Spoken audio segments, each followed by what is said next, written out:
తాకట్లో ఉన్న బంగారాన్ని విడిపించి ఆ రోజున మార్కెట్ ధర కట్టి మిగిలిన డబ్బును మీకు అందిస్తుంది కొమ్మూరి గోల్డ్.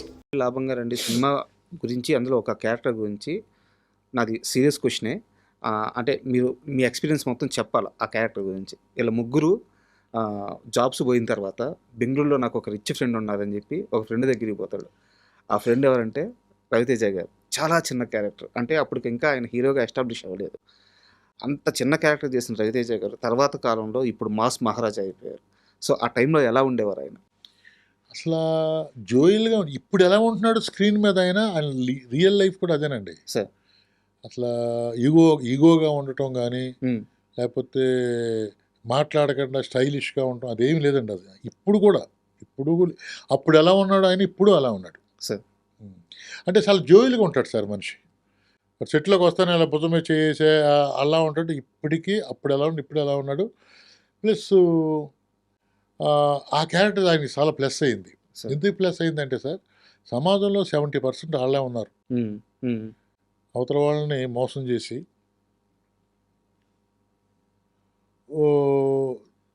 తను చేయలేను అని చెప్పలేడు. చెప్పకుండా వీడు బిల్డప్ ఇచ్చుకుని చేయలేకపోవటం, ఒకవేళ చేసినా ఇది ఏదో పని చేయించటం, దాంట్లో ఇరుక్కోవడం అనేది ప్రజెంట్ చాలా ఎక్కువ జరుగుతున్నాయి సార్. అవును. అంటే 25 సంవత్సరాల క్రితం అటువంటి ఇప్పుడు జరుగుతున్న, ఇప్పుడు ప్రతిరోజు జీవితంలో చూస్తున్న క్యారెక్టరు అప్పుడే మనం రావటం వల్ల ఆ క్యారెక్టర్కి అంత చాలా ఇంపార్టెంట్ క్యారెక్టర్ అండి. మీరు అన్నట్టుగా దాంట్లో ఫన్నే కాదు, దాంట్లో చాలా మెసేజ్ కూడా ఉంది, నిజాయితీ ఉంది. దాంట్లో ఫ్రెండ్స్ కోసం వాడు ఏం చేశాడు, వాడు జీవితం బ్యాడే కానీ బ్యాడ్ అని చెప్పుకోడు కదా, క్యారెక్టర్ బ్యాడ్ అని చెప్పుకోడు కదా. అయినప్పటికీ ఫ్రెండ్స్ని ఏదో చేయాలనే మంచితనం ఉంది. ఫ్రెండ్స్ చెప్తే మళ్ళీ వాళ్ళు చేయరేమో, చేయకపోతే వాళ్ళ ఫ్యామిలీలు బాగోమో మంచితనం ఉంది.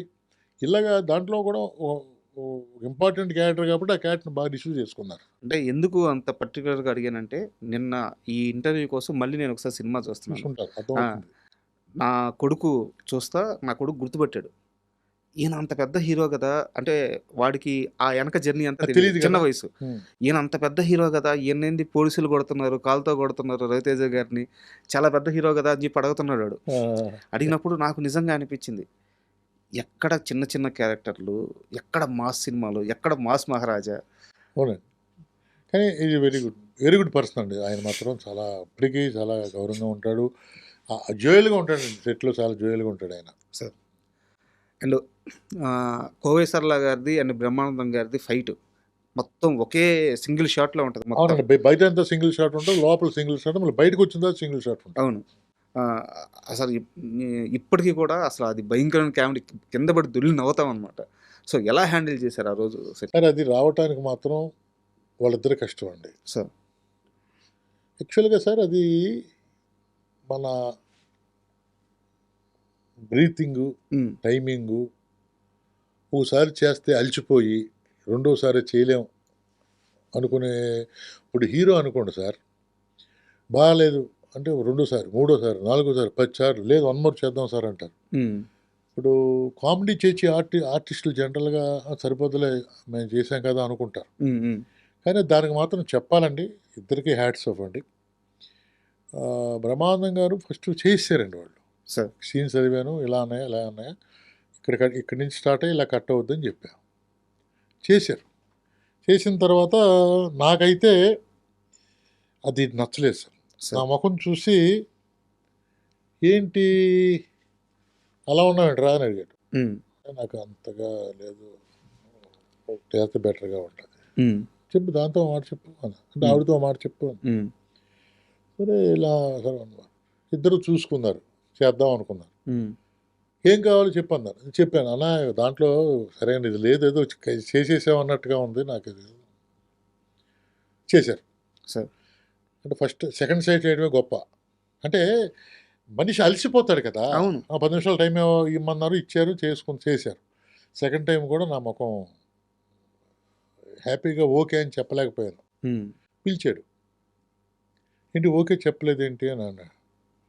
లేదన్నయ్య నాకు ఏదో మిస్ అవుతుందన్నయ్య, ఇది చాలా ఇంపార్టెంట్ సీను, జీవితంలో సినిమా చరిత్ర ఉన్నంతకాలం నిలిచిపోయే సీన్ ఇది. కరెక్ట్. ఎందుకంటే ఒక భార్య మొగుడు చేస్తున్న తప్పుడు పనులు బరాయించి ఒక్కసారిగా బరస్ట్ అవుద్ది. అరెస్ట్ అవుద్ది. అది జీవితంలో రేపొద్దుట అదిగో అలా అలా ఉంటది తెలుసా అన్నట్టుగా ఉండాలి సీను. అని ఏదో మిస్ అవుతుందన్నాను. సరే ఇల్లు అన్నాడు. వాళ్ళిద్దరూ ఏం మాట్లాడుకున్నారో తెలియదు. మోహన్ గారు ఏంటన్నారు. ఒక 1 మోర్ చేద్దాం. చేయాలి 1 మోర్ చేయాలి అన్నారు ఆయన. అంటే రా అంటే వెళ్ళా. ఒకసారి చేసి చూపించరా. అంటే మీ మైండ్లో ఏముందో? పనిప్రసాద్ అని చెప్పి ఆయన లేడు ఇప్పుడు కాలం చేశాడు. నాకు బెస్ట్ ఫ్రెండ్ అండి. స్టేజ్ మీద మీ ఇద్దరం కో ఆర్టిస్టులు. సార్ అతను మనిషిని చూడటాకే నడక అది కామెడీ టింజ్లో ఉంటాడు అతను. మేమిద్దరం కలిపి నేను బ్రహ్మానందం తన కోవేశ్వర్లా చేసి చూపించాం. ఓకే. చేసి చూపిస్తే ఓకే అన్నారు. వాళ్ళిద్దరు 10 నిమిషాలు టైం ఏమన్నారు, ఏదో మాట్లాడుకున్నారు, అలా తిరిగారు, పైకి వెళ్ళారు, అలా చేశారు. ఓకే టేక్ అన్నారు, చేశారు. అదే దాంట్లో ఉంది సినిమాలో ఉంది. సో ఆ ఫైనల్ షాట్ ఫైనల్ షాట్ ఏమో సినిమాలో ఉంది. మేము చేసి చూపించింది. అంటే వాళ్ళు చేసినప్పుడు నుయ్యి ఎక్కుతాం లేదు, బకెట్ అనటం లేదు.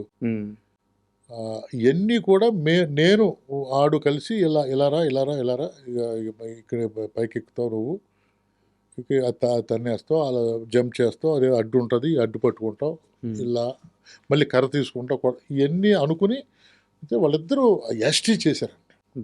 ఎస్టీ చేశారు. యాస్టీస్ కంటే 10% ఎక్కువే చేశారు. అది అప్పుడు ఓకే అయింది సార్. ఈ మొత్తం సీన్ని ఒక పెద్ద ఆయన పక్క నుంచి గమనిస్తా అది కరెక్ట్గా అదే టైంలో రామానాయుడు గారు లోపలికి వచ్చి అంటే జనరల్గా ఇటువంటి సీన్కి అయితే అరుపులు ఉంటాయి, అరుపులు ఉంటాయి, కాముగా ఉండదు కదా, అరుపులు ఉంటాయి, జనాలు నవ్వుతారు, క్లాప్స్ కొడతారు. ఈ ఎడావిడ అంటే చూస్తే ఎవరు ఇద్దరు కొట్టుకుంటున్నారు సెట్లో అన్న ఫీలింగ్ వచ్చింది ఆయనకి. వెళ్తూ కారే పురే అంటే లోపల గ్లాసెస్ ఉన్నా గొడవ వినపడుతుంది. అంటే ఎంత గట్టిగా జరుగుతుందో గొడవ చూడండి. ఆపి గొడవ చూడడానికి దిగిపోయాడు ఆయన. దిగి చూస్తే ఏంటి అని ముందుకు వస్తే సార్ రిహార్సల్ చేసి చూపిస్తున్నాడు రాజేంద్ర రెడ్డి గారు. ఆయన స్టూడియోలోనే సెట్ చేశారు. అయ్యే వరకు ఉండి ఆయన వచ్చి నన్ను ఆశీర్వదించి వెళ్ళాడు. నెక్స్ట్ నా సినిమా చేద్దిగానే సినిమా సురేష్లో సినిమా చేద్దిగానే అని అన్నారన్నమాట. అది అదొక మెమరీ అండి. సురేష్ ప్రొడక్షన్స్లో వర్క్ చేసిన చాలామంది డైరెక్టర్స్ని నేను ఈ మధ్య ఇంటర్వ్యూ చేశాను. వాళ్ళందరూ రామానాయుడు గారి గురించి చెప్తున్న మాట ఏంటంటే, పని చేసేటప్పుడు ఆయనకి ఇంత ఒక చిన్న స్పార్క్, వీడు కష్టపడుతున్నాడు అని ఆయనకి తెలిస్తే వచ్చి పర్సనల్గా భుజం మీద చేసి మాట్లాడి వెళ్తారు. లైఫ్ ఇస్తాడు సార్ ఆయన. లైఫ్ ఇచ్చి ఆయన భుజం మీద చేసి మాట్లాడాడు అంటే వాళ్ళ లైఫ్ మారిపోయిందని అర్థం. అవునండి. ఆయన కూడా నన్ను నెక్స్ట్ సినిమా చేద్దాం ఉన్నారు, 2 సబ్జెక్టులో కూర్చోబెట్టారు. అనుకోకుండా అది అలాగా ప్రొలాంగ్ అయింది, చేయలేకపోయాను. క్షేమంగా వెళ్ళి లాభంగా రండి సినిమా షూటింగ్ నడుస్తుంది. ఒకరోజు ఆల్మోస్ట్ అర్ధరాత్రి అనొచ్చు, 10-11 దాటిపోయింది. మీ సెట్కి ఒక పెద్ద స్టారు శ్రీకాంత్ గారి కోసం కారు వేసుకొని వచ్చారు. ఎవరో గుర్తున్నారా మీకు? చిరంజీవి గారు అండి. శ్రీకాంత్ గారి కోసం కాదు సార్. అంటే శ్రీకాంత్ ఆయన బాగా అన్నయ్య అంటారు ఫ్రెండ్స్. మోహన్ గారి బర్త్డే. ఓకే. ఆ రోజు మేము సెట్లో ఉన్నామండి. ఆయన వస్తున్నారని తెలియదు మాకు. కరెక్ట్. ఆయన ఎంక్వైరీ చేసినట్టున్నారు, ఇలా మోహన్ గారి బర్త్డే కదా, ఎక్కడ ఉన్నారు అడిగినట్టున్నారు. సెట్లో ఉన్నారని చెప్పి తెలిసింది. సెట్కి వచ్చారు ఆయన. ఓకే. సెట్కి వచ్చి మేమందరూ వండర్ అయ్యామండి. సెట్కి రావటం, వండర్ అవటం, కేక్ కట్ చేయటం.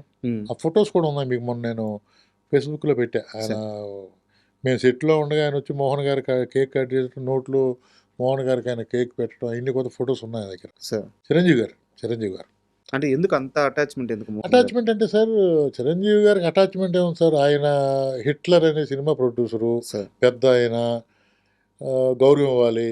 ఆయన బర్త్డే మద్రాసులో ఉంటే మనం వెళ్ళొచ్చు, వెళ్ళలేకపోవచ్చు. ఇక్కడ హైదరాబాద్లోనే ఉన్నారు, ఏముంది వెళ్ళి 10 నిమిషాలు కనిపించొద్దాం అనే ఆయనలో ఉన్నటువంటి మంచితనం. బయట చాలా మంది చిరంజీవి గారు సినిమా చేసిన తర్వాత డైరెక్టర్స్ని పట్టించుకోరు, అది ఇది అని చెప్పి ఒక నెగిటివ్ టాక్ స్ప్రెడ్ చేస్తారు. ఎంత బ్యాడ్ అండి, ఎందుకు పట్టించుకోరండి హీరోస్? మీరు హీరో, నేను సినిమా చేశాను అంటే సినిమా చేసిన రాపోడు, సినిమా లేనప్పుడు ఉండదు కదండి. మీ పనిలో మీరు ఉంటారు, నా పనిలో నేను ఉంటాను. మళ్ళీ కనిపిస్తే మాట్లాడతారుగా. అంటే ప్రతిరోజు పిలిచి భుజం మీద చేసి కాఫీ ఇవ్వాలా ఏంటి హీరో? నెగిటివ్గా అలాగే చెప్పుకుంటూ ఉంటారు సార్. సంజీవ్ గారు డైరెక్టర్ చూడరు, ఫోటో అంతా రాంగ్ అండి, రాంగ్ న్యూస్. ఎవరో బతాకాని ఏం పని లేకుండా భోంచేసి అరిగే వరకు చెప్పుకునే కౌరులు తప్పండి. చిరంజీవి గారు డైరెక్టర్ని చూడు, ఎప్పుడు అసలు చూడు, అసలు హీరో అన్నవాడు అసలు వాళ్ళు ఉండరు. అసలు చిరంజీవి గారు అటువంటి మనిషే కాదు. ఎవరైనా ఉంటే ఉన్నారేమో, కానీ చిరంజీవి గారు అటువంటి మనిషే కాదు. ఆయన ఉంటా ఈ స్థాయి, ఆయన స్థాయి ఏంటండి ఈ రోజుని. చిరంజీవి గారి గురించి పేరు తలుచుకుంటా కూడా అర్హత ఉండే మనిషి అయ్యాడు ఆయన. సార్ కొన్ని లక్షల మంది, కోట్ల మంది ఆయన కోట్ల followers. అంటే చిరంజీవి గారిని ఒక మాట అన్నా తలుచుకున్నా నీకు అర్హత కావాలి. సార్ ఆ స్టేజ్లో ఉన్న ఆయన్ని పట్టించుకోరు గిట్టించుకోరు అంటే ఎంత ట్రాష్ అండి. ఆ మాటలు పట్టించుకోకూడదు అనవసరం. సార్